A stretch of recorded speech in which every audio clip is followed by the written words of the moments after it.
Hello, मैं सुधाकर कुमार। मौर्य काल निम्नलिखित में से राज्य का सप्तांग सिद्धांत के अनुसार राज्य का सातवां अंक कौन था? दोस्तों, चाणक्य ने अपने सप्तांग सिद्धांत में 7 बातों का उल्लेख किया है, जिसमें सातवां बात था मित्र। कौटिल्य के पुस्तक अर्थशास्त्र किस विषय पर आधारित है?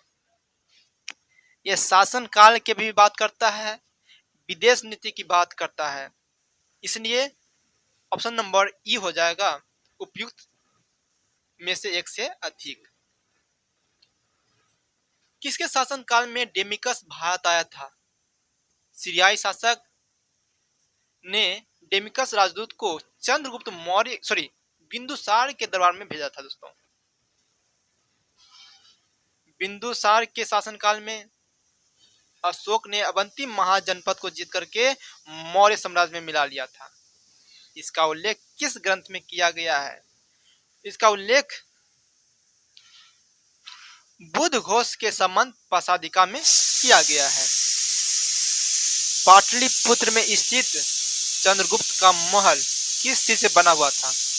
तो यह महल दोस्तों लकड़ी का बना हुआ था। बुलंदीबाग प्राचीन स्थान यह पाटलिपुत्र में पड़ता है। निम्नलिखित में से किस मौर्य राजा ने दक्कन की विजय प्राप्त की थी? चंद्रगुप्त मौर्य ने। अभिलेख जिसे यह प्रमाणित होता है कि चंद्रगुप्त मौर्य का प्रभाव पश्चिमोत्तर भारत पर भी था।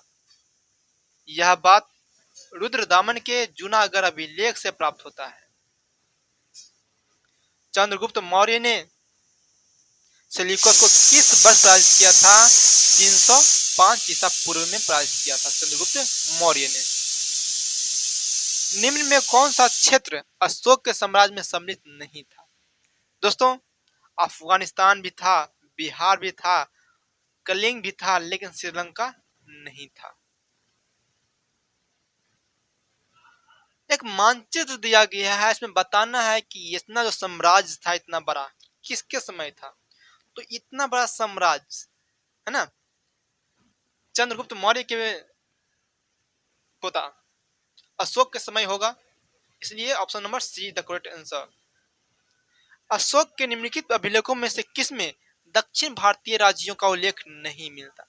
उल्लेख मिलता है। शिलालेख संख्या दूसरा, यानी दूसरे शिलालेख में मिलता है। अशोक ने बौद्ध होते हुए भी हिंदू धर्म में आस्था नहीं छोड़ी। इस बात का प्रमाण क्या है? क्योंकि उसका नाम देवानप्रिय की उपाधि भी लिए थे, जो कि एक हिंदू शब्द है। निम्नलिखित में से किस स्रोत में अशोक के राज्यकाल में तृतीय बौद्ध समिति का उल्लेख मिलता है? दोस्तों, बौद्ध ग्रंथ दीपवंश और महावंश, अर्थात ऑप्शन नंबर बी हो जाएगा। तीर्थ यात्रा के समय सम्राट अशोक निम्नलिखित स्थानों पर गए थे, उन्हें किस मार्ग का अनुसरण किया? सबसे पहले अशोक ने सारनाथ गए, उसके बाद कपिलवस्तु, उसके बाद गया, फिर सारनाथ, कुशीनगर, उसके बाद श्रावस्ती गए थे। विश्व प्रसिद्ध पर्यटन स्थल सांची का जो नाम है, प्राचीन नाम क्या था? तो काकनाम है ना, इसका प्राचीन नाम काकनाम था और इसका निर्माण अशोक ने करवाए थे। निम्नलिखित में से कौन सा अधिकारी मौर्य प्रशासन का भाग नहीं था? दोस्तों, अशोक के तीसरे शिलालेख में 3 अधिकारियों की चर्चा है, युक्तक, राजुक और प्रादेशक। इसलिए ऑप्शन नंबर ए नहीं होगा, अग्रहारिका नहीं होगा। निम्नलिखित मौर्य शासक बौद्ध धर्म के अनुयायी थे, बताते चले तो चंद्रगुप्त मौर्य पहले बौद्ध धर्म को अपनाए थे, फिर बाद में जैन धर्म कर लिए थे। अशोक ने पहले जैन और बाद बौद्ध अपनाए। बिंदुसार आजीवक संप्रदाय को मानते थे, वहीं दशरथ बौद्ध धर्म को मानते थे। Option number D is the correct answer. सर्व सार्थवाह किसे कहते हैं?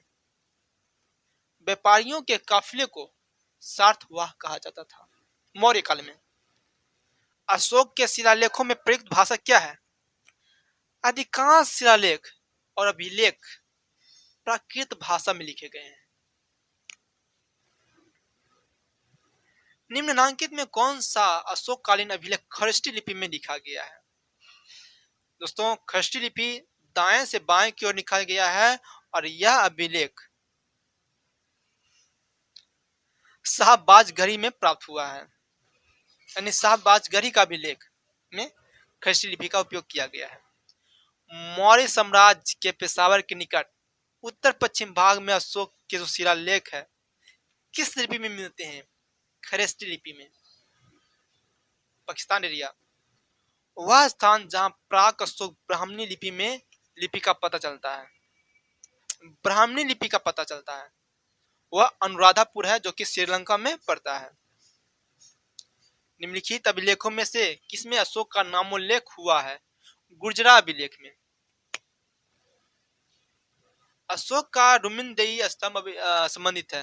दोस्तों, यह अभिलेख अशोक के 20वें राज्याभिषेक के 20वें वर्ष लुम्बिनी जो कि नेपाल में पड़ता है वहां लिखा गया था और इस स्तंभ का संबंध बुद्ध के जन्म से है।